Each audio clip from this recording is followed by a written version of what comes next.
Hello you guys et bienvenue dans ce nouvel épisode Café Potin. Soirée ma foi qui est un peu déprimante mais pas trop.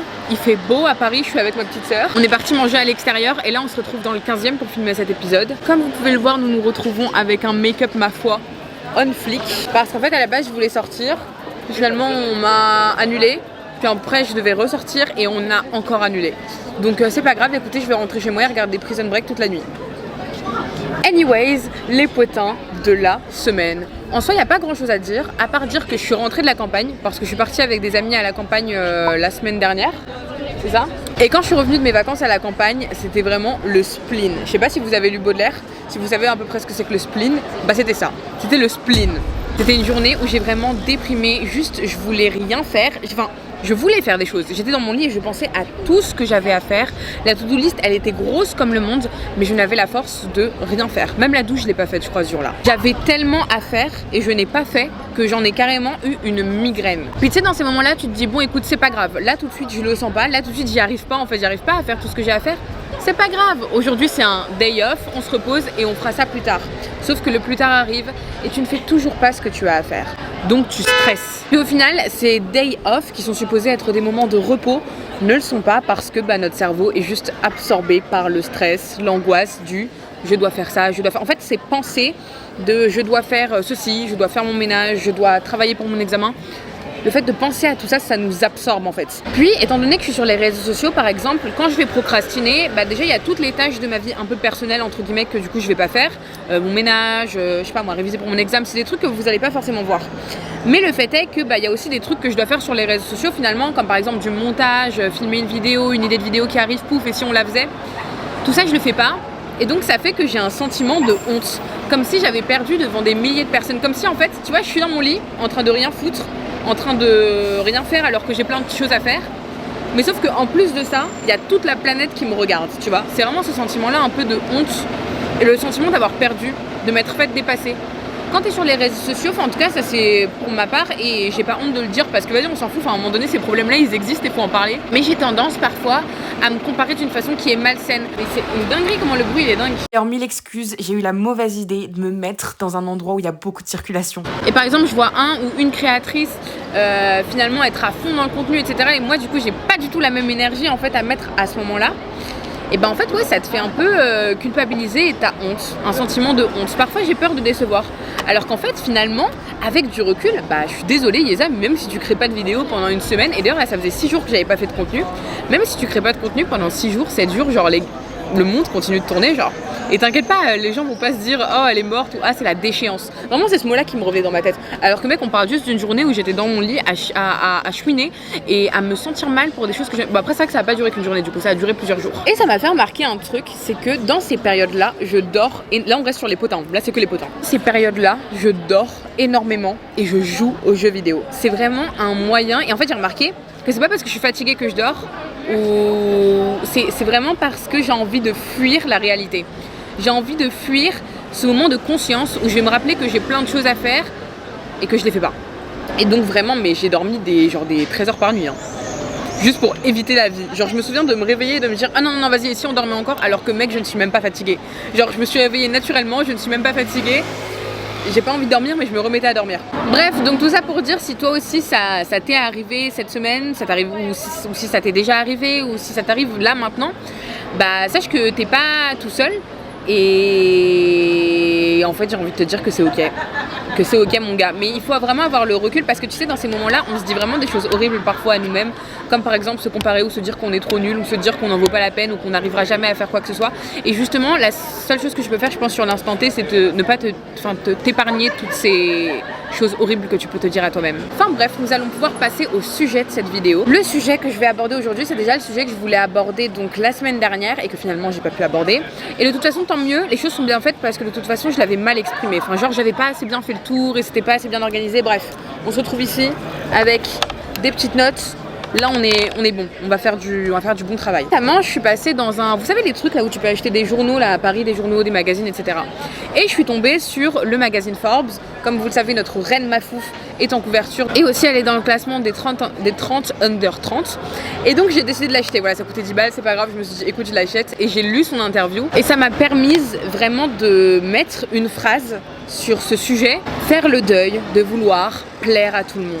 Que ce soit dans mon entourage, dans les personnes qui me connaissent, qui m'ont déjà vu, qui ont été par exemple dans le même lycée ou dans le même collège, ou alors que ce soit même sur les réseaux sociaux, parce que du coup je suis quelqu'un d'exposé.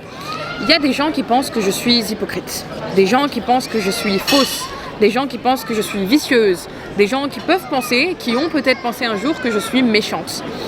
Et ça m'a beaucoup heurtée parce que pendant longtemps, et justement j'y travaille aujourd'hui, j'ai cherché à... Merci beaucoup. Merci, c'est super. Notre petit café. Bref, et pendant longtemps en fait j'ai cherché à plaire et à montrer aux autres mes qualités. Donc c'est-à-dire, voilà, on peut avoir plein de qualités, tu vois, le fait d'être créatif, le fait de, voilà, et c'est bien de vouloir mettre en avant ses qualités, faites-le.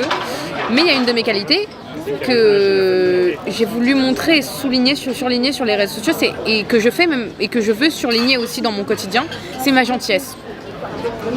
Le truc, c'est qu'à force de trop vouloir montrer que t'es gentil, tu fais des trucs qui sont pas juste gentils mais qui font que tu t'écrases, tu vois. Tu deviens en fait trop gentil par peur que les gens pensent que tu sois méchant. Par exemple, dans un groupe d'amis, quand t'es trop gentil, admettons qu'il y a une activité que t'as pas du tout envie de faire ou un principe avec lequel t'es pas ok, mais vu que t'as pas envie de dire non parce que tu considères que dire non ce serait être méchant, ou parce que tu as peur que ce non soit mal pris, et bah tu vas dire oui. Et donc tu vas t'écraser pour qu'on ait cette image de toi, que tu sois gentil. C'est pas quelque chose de méchant de faire ça, c'est pas quelque chose de vicieux de faire ça, c'est pas quelque chose qui est calculateur. C'est juste qu'en fait, t'es gentil. Et du coup, tu vas devenir trop gentil pour montrer aux autres que t'es gentil, comme en guise de coucou, vous inquiétez pas, je suis quelqu'un de super sympa, etc. Tu vois ce que je veux dire ou pas? Tu vois ce que je veux dire. Mais le hic, c'est que même avec tout ce que je faisais pour être gentil, toutes les concessions que je faisais, et bah parfois on me voyait quand même comme quelqu'un de méchant.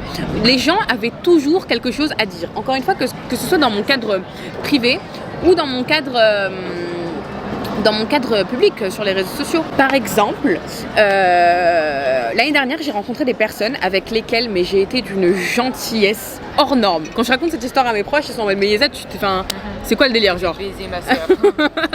Je me suis faite ratatiner, aplatie, et moi aussi quelque part j'ai accepté de me faire traiter comme ça parce que j'ai jamais réagi alors qu'on m'a traité d'une façon vous pouvez pas imaginer. Et en fait à chaque fois mon truc c'était de dire, la réponse que j'avais c'était de la gentillesse à tous ces trucs là qu'on m'a fait. Et attention, je vous dis pas d'être méchant quand on fait quelque chose de pas cool. Je vous dis juste par contre de mettre une limite et de vous barrer. Mais moi par exemple je faisais pas ça, je rétorquais avec plus de gentillesse. Parce que pour moi, dans ma tête, inconsciemment, il y avait une logique de plus tu vas être gentil, plus les gens vont le voir et tranquille, genre tu vois, ils te sentiront pas comme une menace, tu vois. Et finalement, je me suis laissée marcher dessus et encore aujourd'hui, alors que je me suis séparée de ces personnes, tu vas leur parler, je pense qu'ils me décriront comme la pire des sorcières, comme quelqu'un d'horrible. Je sais pas moi, je sais pas qu'est-ce qu'ils peuvent dire de moi sincèrement. Mais voilà, et c'est comme ça. Et en fait, face à ça, tu as deux solutions. Soit tu vas te sentir mal par rapport à ça parce que tu sais que c'est une image erronée de toi, soit tu vas faire le deuil de plaire à tout le monde. C'est fini, c'est pas grave, je ne veux pas plaire à tout le monde. J'ai décidé que déjà d'une part, si je faisais le bien, si je fais une bonne action dans ma vie, que ce soit pour un ami, pour un inconnu, peu importe, bah c'est pas pour que les gens disent que je suis gentille, c'est parce que j'ai senti que je voulais le faire et que là tout de suite mes principes m'ont dit qu'il fallait que je fasse cette action. C'est pas pour que le monde flash une caméra sur moi et dise ah regardez comme elle est sympa, ah regardez en fait elle est comme ça, ah non. Je fais ça parce que bah, c'est mon cœur, c'est moi qui me suis dit ça et je vais le faire et ça s'arrête là, tu vois. Je n'attends aucune reconnaissance derrière et on devrait attendre aucune reconnaissance, tu vois. Aussi, je pense que ce qui est important, c'est de savoir que tu seras toujours critiqué. Peu importe la bonne action que tu fais, peu importe la mauvaise action que tu fais, parfois juste t'es dans un mauvais jour, je sais pas moi, peut-être que tu vas faire un truc qui va être mal interprété, etc. Les gens vont venir t'insulter, etc. par rapport à ce truc-là parce qu'ils l'ont interprété comme ci et parce qu'ils sont allés loin, alors que c'était juste une mauvaise journée et t'as pas calculé. Vous voulez que je vous raconte une anecdote d'ailleurs, et ça d'ailleurs j'en suis pas fière, mais je trouve que donnez-moi votre avis. Et j'en ai eu assez honte, mais là je m'en fous, je vais le raconter. Bon, il y a pas longtemps, je suis allée à l'hôtel Mafouf. Vous savez, il y a eu le pop-up au BHV Marais. Et donc j'y suis allée à peu près 3 fois au total. À chaque fois ça s'est bien passé, et la dernière fois que j'y suis allée, à ce moment-là la troisième fois j'avais beaucoup explosé par rapport aux Zero Awards. Il y avait plein de gens qui me connaissaient, d'ailleurs au pop-up il y a plein de gens qui m'avaient demandé des petites photos, j'étais vraiment trop fière, genre vraiment ça m'avait trop touchée.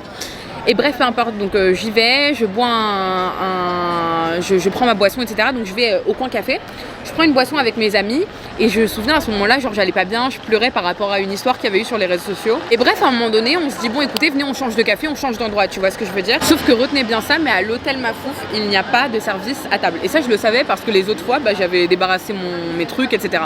Sauf que cette fois-ci, j'oublie de débarrasser. Et ça donc je le savais pas et je rentre chez moi et là je reçois les messages, les messages de deux personnes différentes donc qui m'envoient un message en m'insultant de cochonne, en m'insultant de dégueulasse, en me disant oui avant de faire la belle sur les réseaux sociaux nettoie ta place, etc. À ce moment-là, donc moi je réponds, encore une fois avec la gentillesse, je m'excuse, je suis vraiment désolée, écoute, je retournerai demain à l'hôtel Mafouf pour m'excuser, est-ce que tu peux me dire c'est qui a débarrassé à ma place? Pas de réponse bien évidemment. Et en fait, si tu veux, ça m'a blessée, comme si j'avais plus le droit à l'erreur. Est-ce que je suis vraiment une bonne personne en fait? Est-ce que je suis pas une connasse finalement? Et même quand je lisais les commentaires des gens qui me dépeignaient comme quelqu'un d'horrible, qui inventait des théories sur moi, etc., sur les réseaux sociaux, ou des trucs comme ça, je réfléchis, je me dis peut-être qu'en fait, je suis pas qui je pense que je suis, tu vois. Et ça me fait douter, et c'est mauvais pour moi, et bref, plein de trucs comme ça, tu vois. Et donc pour l'histoire des deux meufs par exemple, alors oui je suis d'accord, c'est vraiment pas cool ce que j'ai fait, etc. J'aurais dû être plus vigilante, mais sérieusement, qui n'a jamais oublié de débarrasser son gobelet? Est-ce que je mérite de me faire insulter? Enfin je sais pas sincèrement. Enfin bref, je décide de faire ce deuil. Et ça va sans doute me prendre du temps. Et vous savez quoi, c'est ok, je m'attends pas à ce que je le fasse en 2 jours. Mais écoutez, maintenant, dans la vie, il y a toujours eu et il y aura toujours plusieurs versions d'Isa en fonction de qui parle de moi. Mais ce qui importe vraiment, c'est ce que moi je suis. Qui je suis moi quand je vais me coucher et avec ma conscience.